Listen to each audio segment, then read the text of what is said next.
Hello and welcome to Back to the Book. It's time to relax and enjoy some of the finest literature ever written. You join me today from another reading from Around the World in 80 Days, in which we find a train journey can be quite eventful.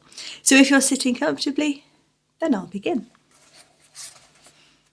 Chapter 28, in which Passepartout does not succeed in making anybody listen to reason. The train, on leaving Great Salt Lake at Ogden, passed northward for an hour as far as Weber River, having completed nearly 900 miles from San Francisco. From this point it took an easterly direction towards the jagged Wasatch Mountains. It was in the section included between this range and the Rocky Mountains that the American engineers found the most formidable difficulties in laying the road, and that the government granted a subsidy of $48,000 per mile instead of $16,000 allowed for the work done on the plains.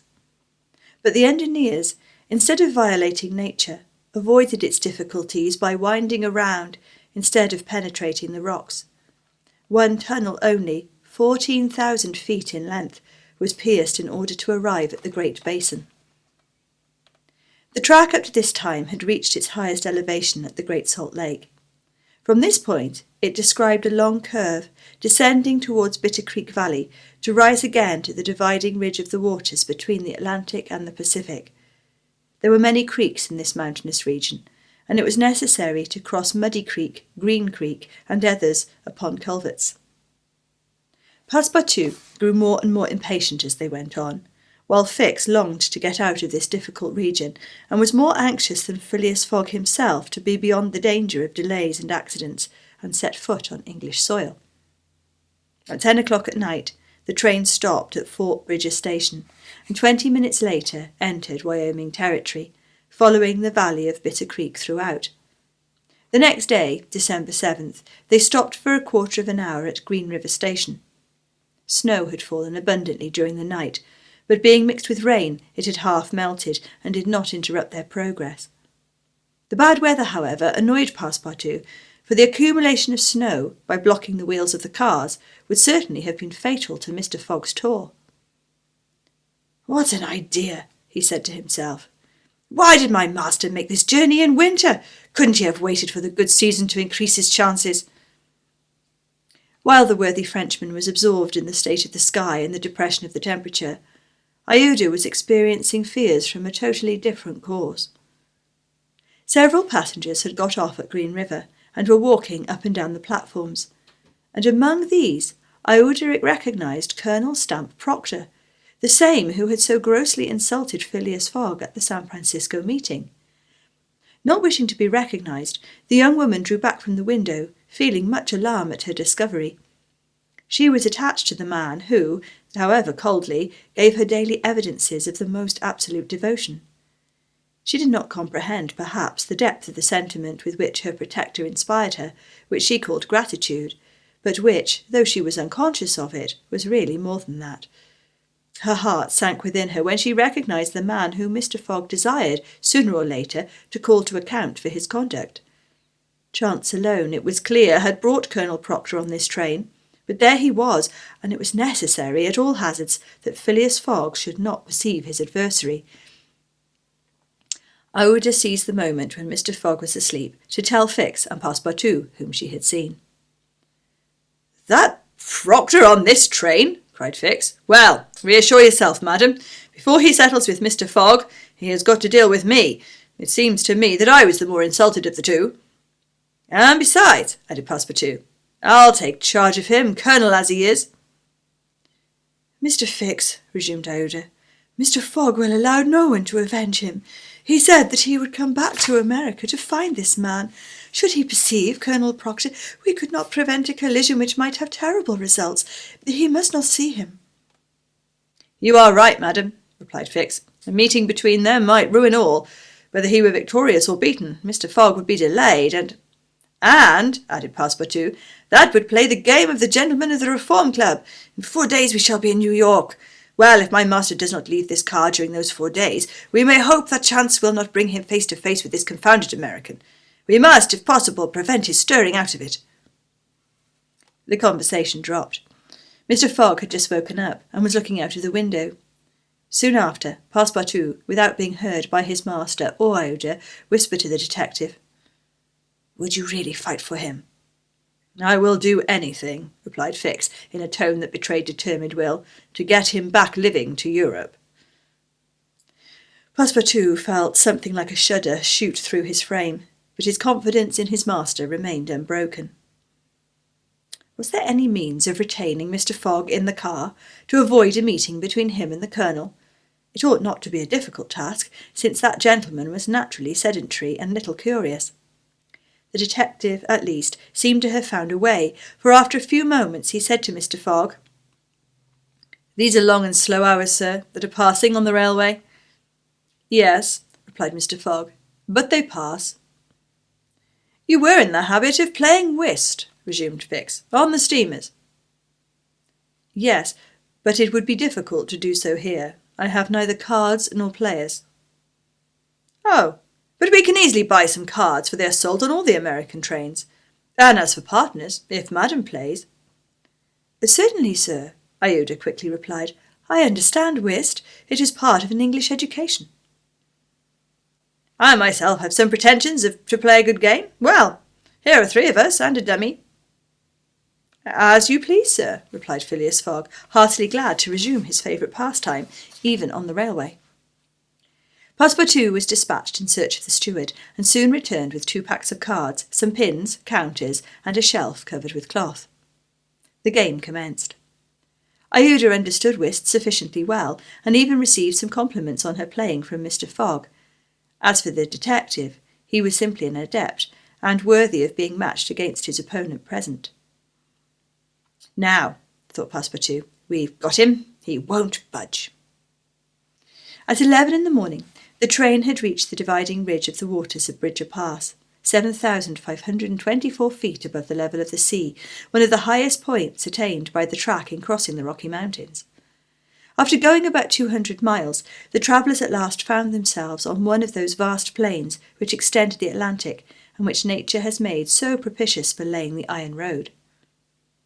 On the declivity of the Atlantic basin, the first streams, branches of the North Platte River, already appeared.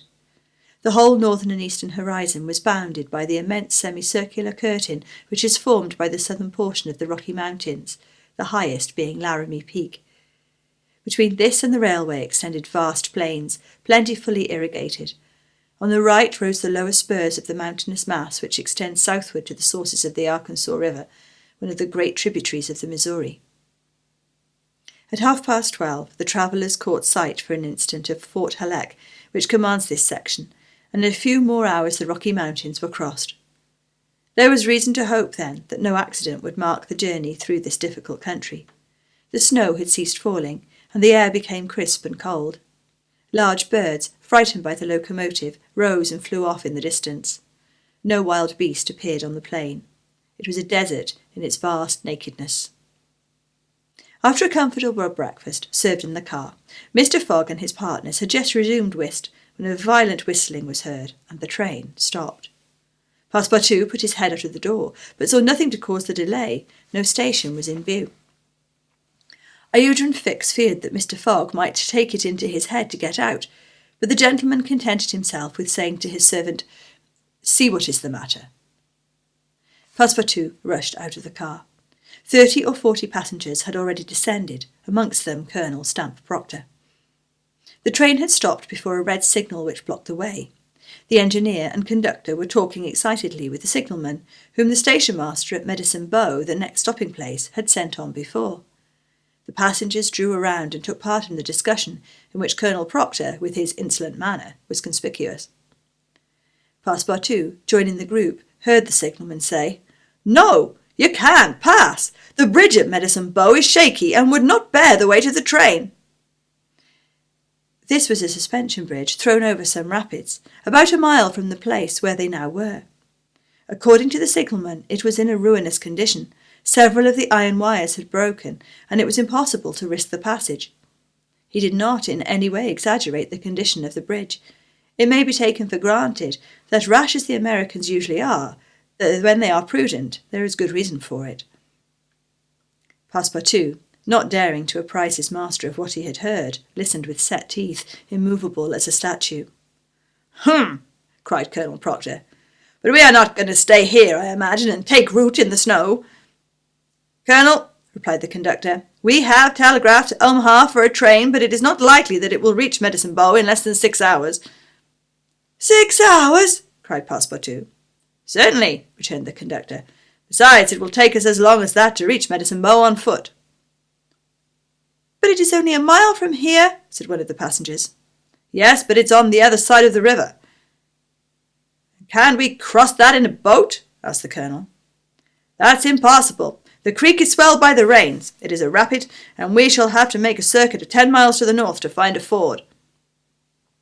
The colonel launched a volley of oaths, denouncing the railway company and the conductor, and Passepartout, who was furious, was not disinclined to make common cause with him.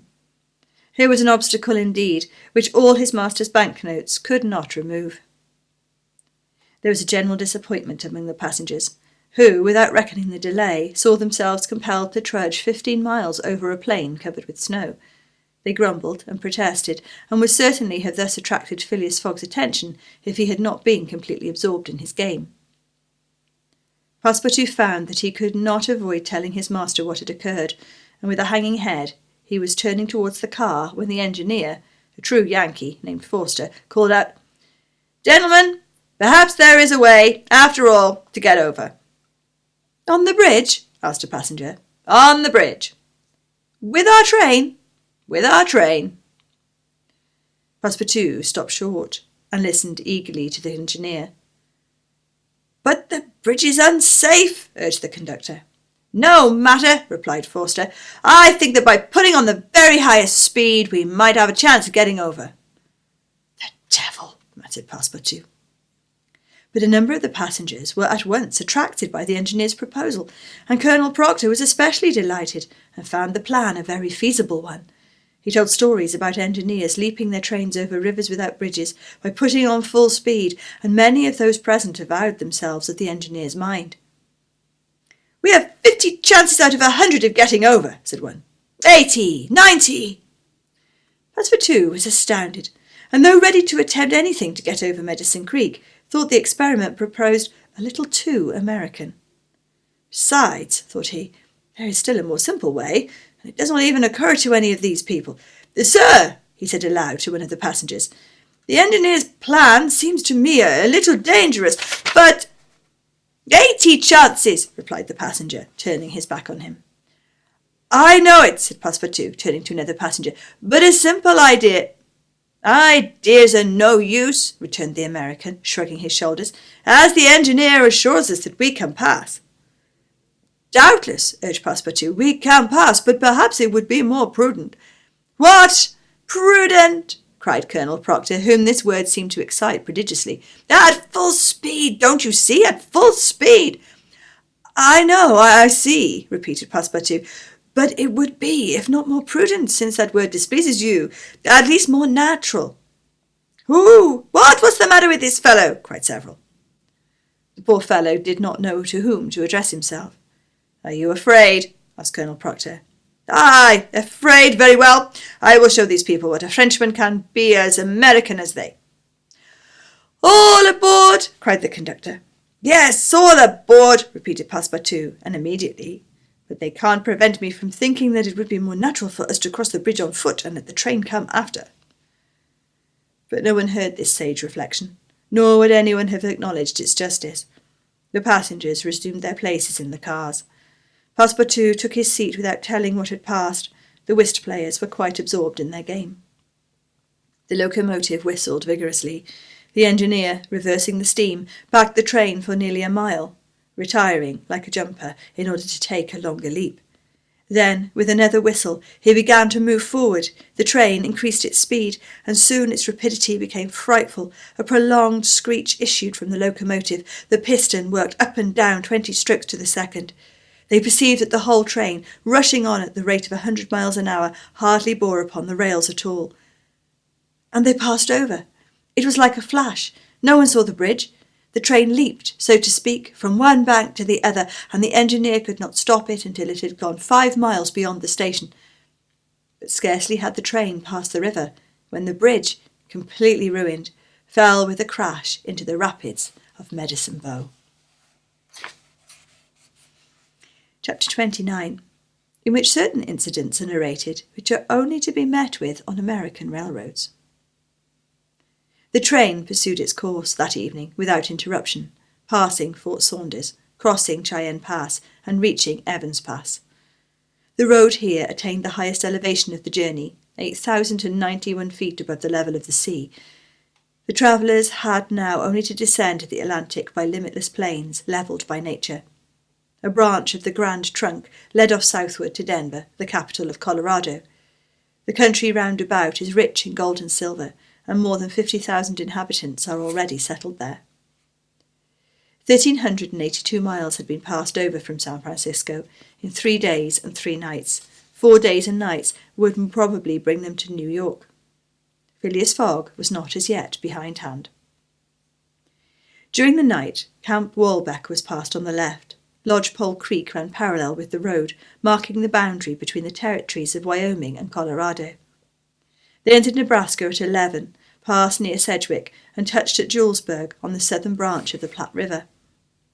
It was here that the Union Pacific Railroad was inaugurated on the 23rd of October 1867 by the chief engineer, General Dodge.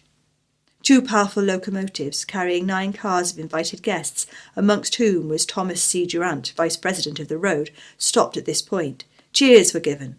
The Sioux and Pawnees performed an imitation Indian battle, fireworks were let off, and the first number of the Railway Pioneer was printed by a press brought on the train. Thus was celebrated the inauguration of this great railroad, a mighty instrument of progress and civilization thrown across the desert and destined to link together cities and towns which do not yet exist. The whistle of the locomotive, more powerful than Amphion's lyre, was about to bid them rise from American soil. Fort McPherson was left behind at 8 in the morning, and 357 miles had yet to be traversed before reaching Omaha. The road followed the capricious winding of the southern branch of the Platte River on its left bank. At 9, the train stopped at the important town of North Platte, built between the 2 arms of the river, which rejoin each other around it and form a single artery, a large tributary whose waters empty into the Missouri a little above Omaha. The 101st meridian was passed. Mr. Fogg and his partners had resumed their game. No one, not even the dummy, complained at the length of the trip. Fix had begun by winning several guineas, which he seemed likely to lose, but he showed himself a not less eager whist player than Mr. Fogg. During the morning, chance distinctly favoured that gentleman. Trumps and honours were showered upon his hands. Once, having resolved on a bold stroke, he was on the point of playing a spade, when a voice behind him said, "I should play a diamond." Mr. Fogg, Iuda and Fix raised their heads and beheld Colonel Proctor. Stamp Proctor and Phileas Fogg recognised each other at once. "Ah, it's you, is it, Englishman?" cried the Colonel. "It's you who are going to play a spade." "And who plays it?" replied Phileas Fogg coolly, throwing down the 10 of spades.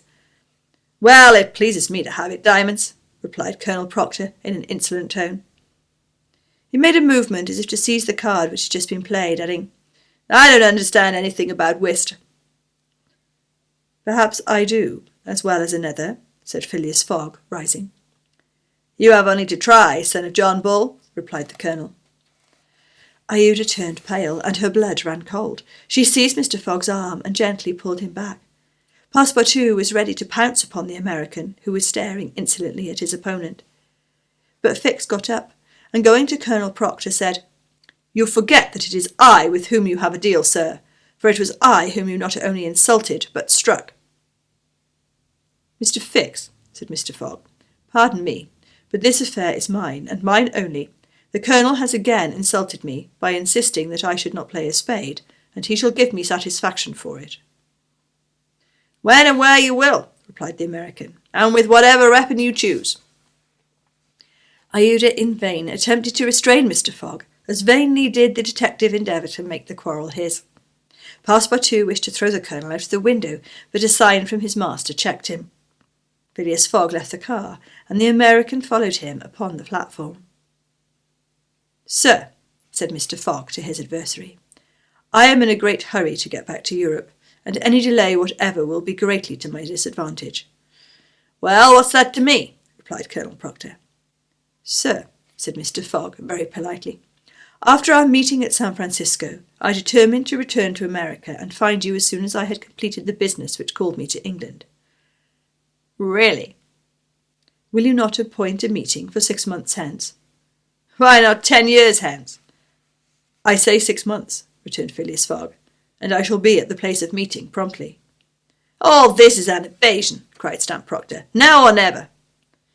"Very good. You are going to New York?" "No." "To Chicago?" "No." "To Omaha?" "What difference is it to you? Do you know Plum Creek?" "No," replied Mr. Fogg. "It's the next station. The train will be here in an hour, and it will stop there 10 minutes. In 10 minutes several revolver shots could be exchanged." "Very well," said Mr. Fogg. "I will stop at Plum Creek."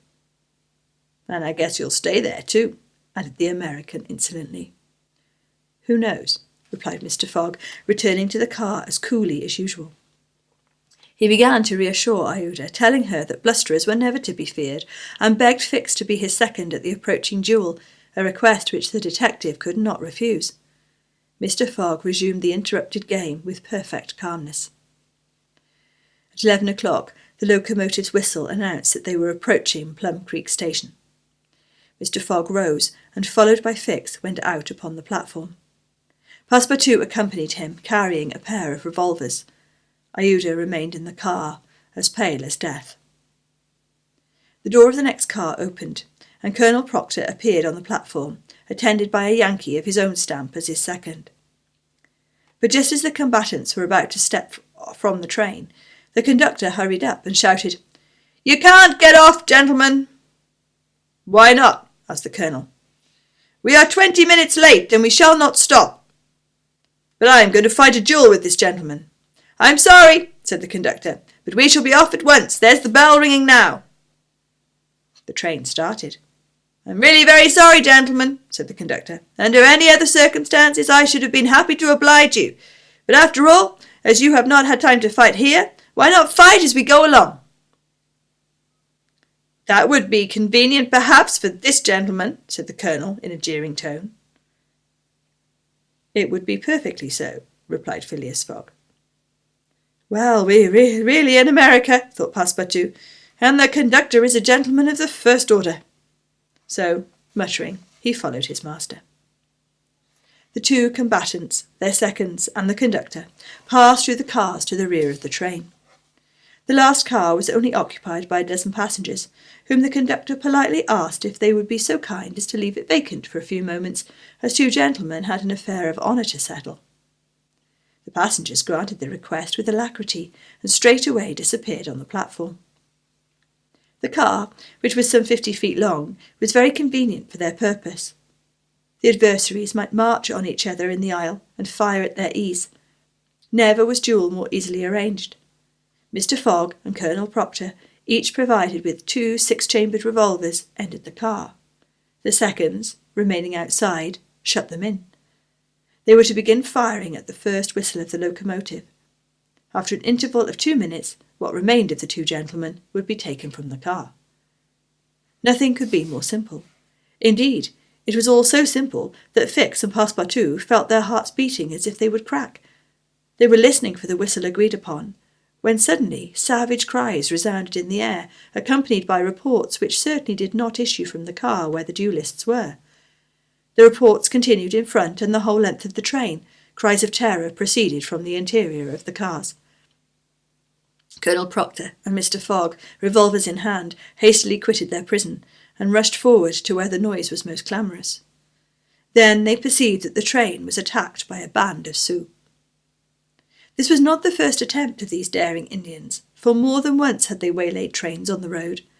100 of them had, according to their habit, jumped upon the steps without stopping the train, with the ease of a clown mounting a horse at full gallop. The Sioux were armed with guns, from which came the reports, to which the passengers, who were almost all armed, responded by revolver shots.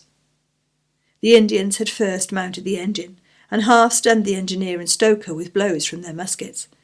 A Sioux chief, wishing to stop the train, but not knowing how to work the regulator, had opened wide instead of closing the steam valve, and the locomotive was plunging forward with terrific velocity. The Sioux had at the same time invaded the cars, skipping like enraged monkeys over the roofs, thrusting open the doors and fighting hand to hand with the passengers.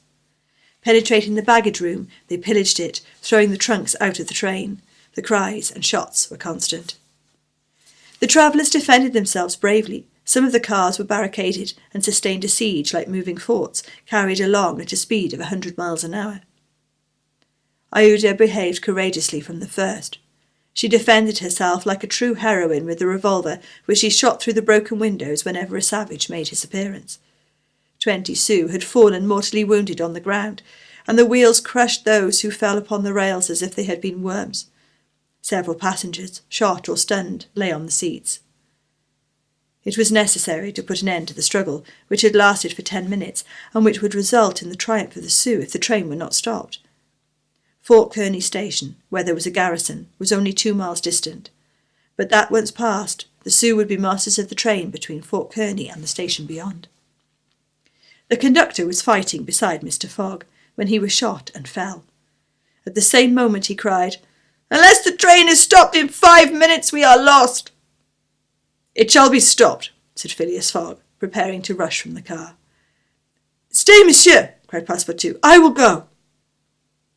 Mr. Fogg had not time to stop the brave fellow, who, opening a door unperceived by the Indians, succeeded in slipping under the car, and while the struggle continued and the balls whizzed across each other over his head, he made use of his old acrobatic experience, and with amazing agility worked his way under the cars, holding on to the chains, aiding himself by the breaks and edges of the sashes, creeping from one car to another with marvellous skill, and thus gaining the forward end of the train.